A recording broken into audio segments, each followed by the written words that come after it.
तो जैसा कि मैंने लास्ट वीडियो के अंदर कहा था कि जो मुझे सबसे पहले यहाँ पर इंस्टाग्राम पर मैसेज करेगा, वो जो सीरीज़ बोलेगा हम वो सीरीज़ कंटिन्यू करेंगे। और बंदे ने यहाँ पर लिंक भी शेयर कर दी थी, तो ये सीरीज़ कंटिन्यू होने वाली है। तो इस एपिसोड की स्टार्टिंग में हम देखते हैं गोहान को। गोहान इस पॉइंट पर एक स्वॉर्ड की तरफ देख रहा था। हम इस टाइमलाइन को देखकर ये चीज़ क्लियरली बता सकते हैं कि ये बू सागा का टाइमिंग है जब गोहान की एज 16 ईयर्स है। इस पॉइंट पर गोहान इस स्वॉर्ड को पकड़ लेता है और यहाँ पर जो सुप्रीम काय और उनका फ्रेंड काय है वो कहता है कि तुम इसे नहीं उठा सकते, बट गोहान उनकी बात नहीं सुनता और हल्का सा पुश करता है कि तभी गोहान उस स्वॉर्ड को जरा सा हिला देता है। इस चीज़ को देखकर सुप्रीम काय और काफ़ी हद तक उनका फ्रेंड ये दोनों ही शॉक हो गए थे। भूसागा में जो भी इवेंट्स होते हैं वो इवेंट्स इस टाइमलाइन के अंदर भी लागू होने वाले थे। तो यहाँ पर जो गोकू है और गोहान है वो दोनों ट्रेनिंग करते हैं। फाइनली गोकू को ऐसा लगता है कि गोहान बू को हरा सकता है, तो फिर गोकू रियलाइज़ करता है कि उसे हेवन वापस चले जाना चाहिए, बट ये उसकी गलती होने वाली थी। तो इस पॉइंट पर होता ये है कि गोहान मेन टाइमलाइन की तरह नहीं हरा पाता बू को। गोहान और बू इन दोनों की काफ़ी ज़्यादा पावरफुल बैटल स्टार्ट होती है। इन दोनों की इस बैटल में दोनों पावर्स के एक सेम लेवल पर लड़ रहे थे, जैसा कि मेन सीरीज़ में होता है वही होता है। पर इस टाइमलाइन के अंदर कुछ चीज़ें काफ़ी ज़्यादा डिफरेंट होती है। जब गोहान बेहोश होता है तब गोकू एकदम से वहाँ पर पहुँच जाता है। गोकू ने टाइम को काफ़ी हद तक वेस्ट कर दिया है, बट इस टाइमलाइन के अंदर बू गोहान को एब्जॉर्ब नहीं कर पाता और सुपर सैयन 3 गोकू ये स्ट्रेंथ के एक ऐसे लेवल पर है जहाँ पर उसे हराना नेक्स्ट टू इम्पॉसिबल है। कि तभी यहाँ पर वेजिटा की भी एंट्री हो जाती है। बू ने इतने ज़्यादा डिस्ट्रक्शन मचा दी थी, इतने लोगों की जान ले ली थी, और इवन तो बू यहाँ पर चले गया था जिन लोगों को उसने मारा हुआ है उन्हें फिर एक बार मारने, लाइक वो आफ्टर लाइफ में जाकर उन्हें मारने की कोशिश कर रहा था। और गोकू वेजिटा को तब फ्यूज़ करना पड़ जाता है, पर इन सब के दौरान किसी का ध्यान भी गोहान की तरफ बिल्कुल भी नहीं था। कि तभी सीन शिफ्ट होता है। हम देखते हैं गोहान को। गोहान एकदम से अपने होश पर आता है, पर जब वो अपनी होश पर आता है तब वो पूरी तरीके से शॉक हो जाता है, क्योंकि उसके आजू बाजू का एटमॉस्फेयर पूरी तरीके से चेंज हो चुका है। वो इस पॉइंट पर कंफर्म नहीं है कि वो है कहाँ पर, क्योंकि इस लोकेशन को वो अपनी लाइफ में पहली बार ही देख रहा था। कि तभी एक फीमेल वॉइस जो काफ़ी ज़्यादा फेमिलियर थी वो उस वॉइस को सुन पाता है और वो कहती है, हाय, तो तुम यहाँ पर क्या कर रहे हो। गोहान पूरी तरीके से शॉक रह जाता है, क्योंकि वो अपने मॉम डैड गोकू और चीची के सामने है, बट यहाँ पर कुछ चेंजेस है। चीची और गोकू की एज ये उतनी ज़्यादा नहीं लग रही। इस पॉइंट पर गोकू बोलना स्टार्ट करता है, और एक चीज़ है जो हर किसी को शॉक कर देती है, वो ये है कि गोकू की वॉइस ये काफ़ी ज़्यादा डीप है, और नॉट इवन डीप, बल्कि उसके वॉइस के अंदर से ये चीज़ समझ में आती है कि वो ह्यूमंस के साथ तो नहीं था। मतलब कि ये गोकू नहीं है, ये है कैकेरॉट। मतलब कि तुम्हें पता होगा कि जब गोकू एग्रेसिव जाता है, सीरियस जाता है, तो वो कैसा है। वो उसका एक अलग फीचर बन चुका है कि वो उसके अंदर तभी जाता है जब वो मैड होता है, बट इसे मैड होने का ज़रूरत ही नहीं है, क्योंकि ये उस स्टेट के अंदर डिफ़ॉल्ट है। ये साइंस के साथ रहा करता था, ये ह्यूमंस के साथ बाद में आकर शिफ्ट हुआ जब प्लैनेट वेजिटा डिस्ट्रॉय हुआ। इस पॉइंट पर जो गिने हैं वो यहाँ पर गोहान से कहती है, तो मेरी फ्रेंड की बातों को इतना सीरियस मत लेना, वो थोड़ा सा एग्रेसिव है, बट ट्रस्ट मी वो दिल का काफ़ी अच्छा है। और वो गोहान से कन्वर्सेशन स्टार्ट करने की कोशिश करती है और सवाल पूछती है कि आखिर गोहान कहाँ से आया है। इस पॉइंट पर गोहान को समझ नहीं आ रहा था कि उसे क्या कहना चाहिए। कि तभी कैकेरॉट एकदम से गोहान के ऊपर अटैक कर देता है। वो 3 पंच गोहान को मारता है, और इन 3 पंचेस को डॉच करना ये गोहान के लिए नेक्स्ट टू इम्पॉसिबल था, क्योंकि कैकेरॉट की स्पीड ये बू सागा के गोकू के सुपर सैयन 3 के इक्वल में है। और यहाँ पर गोहान रियलाइज़ करता है कि यहाँ पर कैकेरॉट कहीं ना कहीं पर एग्रेसिवली उसे पीटने वाला है, तो फिर वो होल्ड बैक ना करने का डिसीजन लेता है, क्योंकि उसके पास और कोई ऑप्शन नहीं है। गोहान को अपनी सुपर सैयन 2 में जाना पड़ जाता है, क्योंकि मेडिस्टिक जितनी एनर्जी उसके पास है नहीं, और सुपर सैयन 2 को भी वो ज़्यादा टाइम तक नहीं यूज़ कर सकता, बट इससे वो कुछ टाइम तक तो बचे रहेगा। पर ये बिल्कुल भी प्रॉफिटेबल नहीं था, क्योंकि कैकेरॉट सीरियसली 2 पंचेस के अंदर गोहान को चारों खाने चित कर देता है। और फिर कैकेरॉट कहता है, मुझे लगा ही था तुम एक सैयन हो। कैकेरॉट एकदम से गोहान को काफ़ी ज़्यादा एनर्जी दे देता है, और यहाँ पर जो कैकेरॉट है वो कहता है, ठीक है तो चलो अब मुझे अपनी सुपर सैयन 3 या फिर सुपर सैयन 4 दिखाओ। और अगर तुम्हारे पास इनके ऊपर कोई ट्रांसफॉर्मेशन है तो मैं उसे भी देखना चाहूँगा। तो चलो अब उठ जाओ और दिखाओ कि तुम कितने स्ट्रांग हो, और इसके बाद मुझे ये बताओ कि आखिर तुम एक सेंट कैसे हो और बाकी सेंट्स कहाँ पर है, क्योंकि अभी तक मैं किसी को भी नहीं ढूंढ पाया।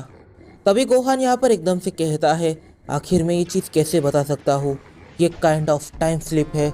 और फिर बाद में वो खुद के सर को पकड़ लेता है, क्योंकि वो भी जानता है कि गोकू और चीची ये दोनों टाइम स्लिप का मतलब नहीं समझेंगे। पर यहाँ पर चीची कहती है, एक मिनट, तुमने टाइम स्लिप को देखा है? इस पॉइंट पर गोहान पूरी तरीके से शॉक है कि इस टाइमलाइन में चीची टाइम स्लिप को कैसे जानती है। इस पॉइंट पर जो कैकेरॉट है वो यहाँ पर टाइम स्लिप के बारे में सवाल करता है। चीची उसे टाइम स्लिप एक्सप्लेन करती है कि टाइम स्लिप में होता क्या है। वो बताती है कि एक कैरेक्टर जब टाइम के अंदर पीछे और आगे गलती से आ जाता है तब उसे टाइम स्लिप कहते हैं। वो इस चीज़ को एक्सपीरियंस करता है, बट फिर कुछ टाइम के बाद वो अपने टाइम लाइन में वापस चले भी जाता है। और ये सिनेरियो काफ़ी सारे लोगों ने एक्सपीरियंस किया है और इसके बारे में काफ़ी लोगों ने खुलकर बात भी करी है, बट अभी तक इसका कोई भी प्रूफ नहीं मिला। इस पॉइंट पर जो गोहान है वो एकदम से यहाँ पर कैकेरॉट से रिक्वेस्ट करता है कि वो उसे सुपर सेन 4 और सुपर सेन 3 की नॉलेज दे। इस पॉइंट पर जो कैकेरॉट है वो एक स्माइल करते हुए हाँ कहता है, बट फिर वो गोहान के कान में कहता है कि मेरी गर्लफ्रेंड से दूर रहना, वरना मैं तुम्हें अपने बारे में एक हल्की चीज़ बता दूँ। जब मैं यंग था तब मैंने किंग कोल्ड उसके दोनों बच्चों को जान से मार दिया था, काफ़ी ब्रूटली, और ये चीज़ मैं किसी के साथ भी कर सकता हूँ, तो फिर मेरी गर्लफ्रेंड से दूर रहना। इस पॉइंट पर गोहान रियलाइज़ करता है कि जब गोकू प्लैट अर्थ पर आया और उसका एक माउंटेन से सर टकराया तब वो काफ़ी पीसफुल बना। अगर वो चीज़ नहीं हुई होती तो एक तो प्लैट अर्थ पूरी तरीके से ख़त्म होता या फिर काफ़ी ज़्यादा बुरे इवेंट्स होते। पर इस पॉइंट पर ये जो कैरेक्टर है ये सीरियसली रहा ही सेंस के साथ है, तो ये उस गोकू से भी काफ़ी ज़्यादा इविल बन सकता है और ये काफ़ी सारे कैरेक्टर्स की बैक स्टोरी में पक्का विलन ही रहा होगा और काफ़ी की तो मेन बॉस रहा होगा।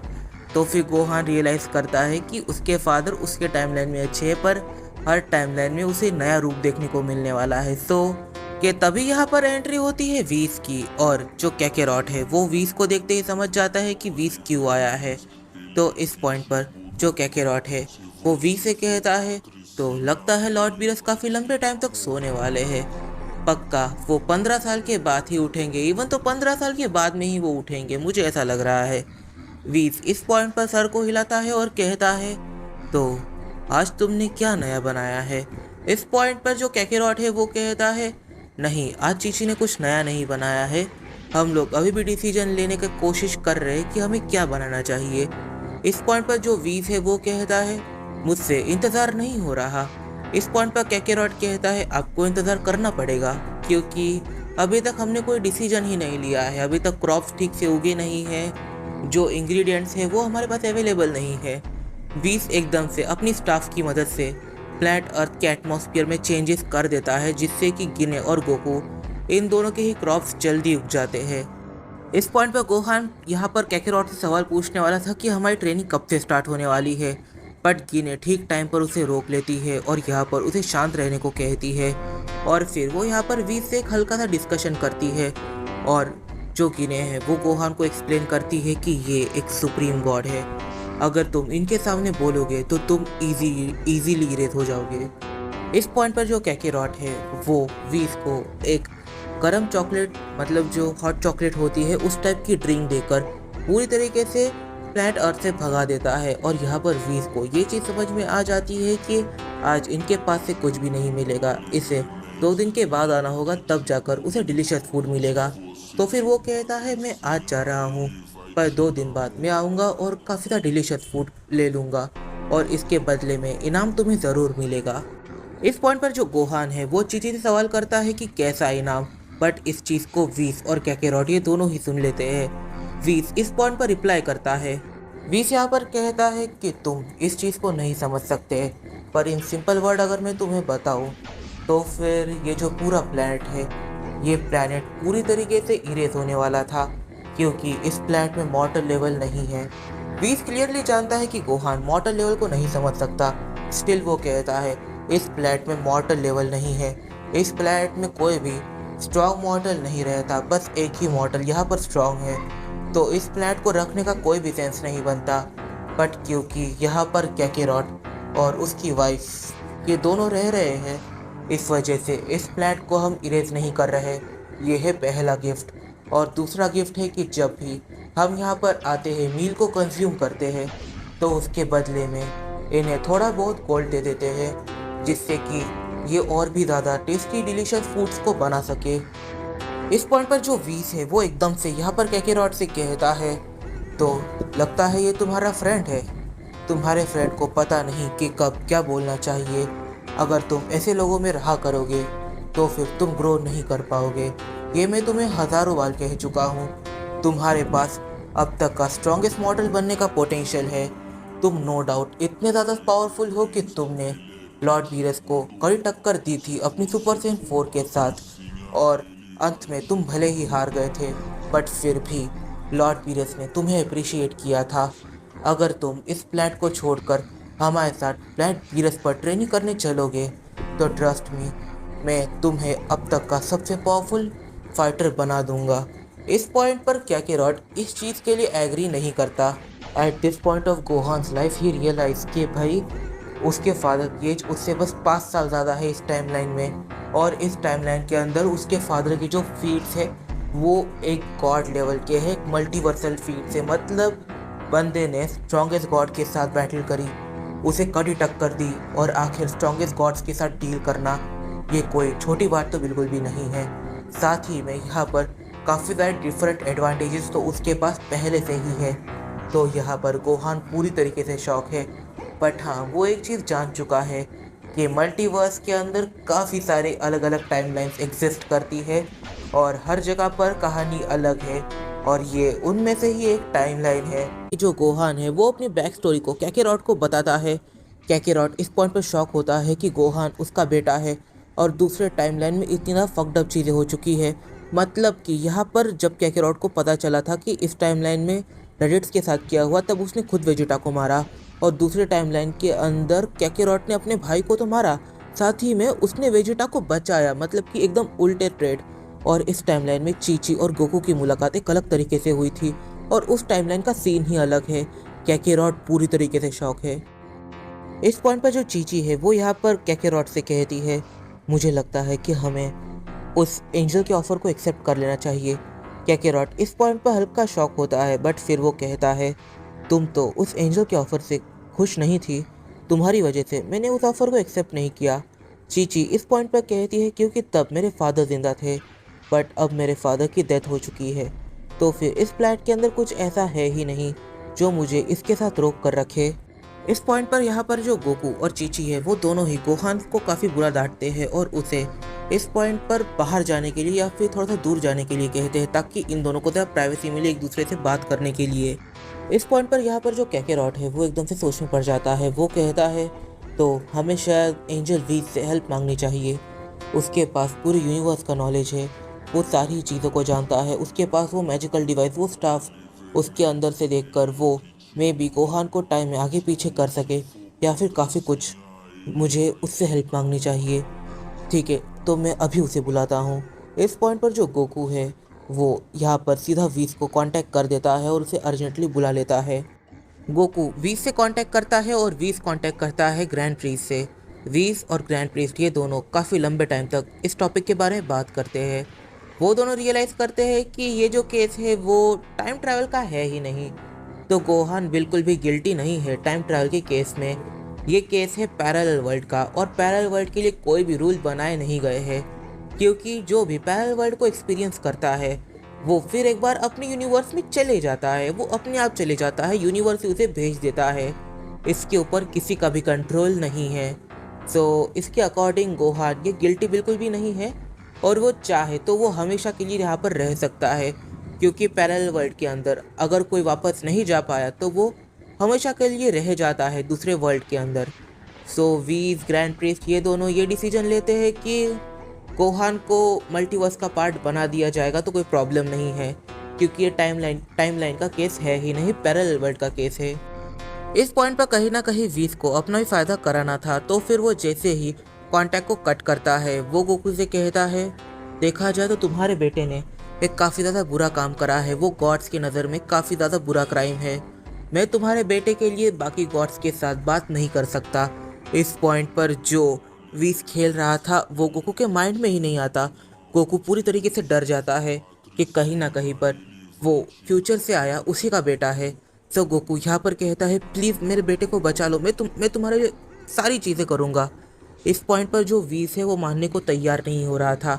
वीस को पता है कि कोई प्रॉब्लम खड़ी नहीं होगी, बट वो यहाँ पर गोकू और चीची इन दोनों को काफ़ी ज़्यादा बुरा डरा देता है। इस पॉइंट पर चीची पूरी तरीके से डर जाती है। उसका दिल जैसे सहम उठता है कि उसके बेटे को इरेज कर दिया जाएगा, वो भी रियलिटी से, ताकि उसे वापस ना लाया जा सके।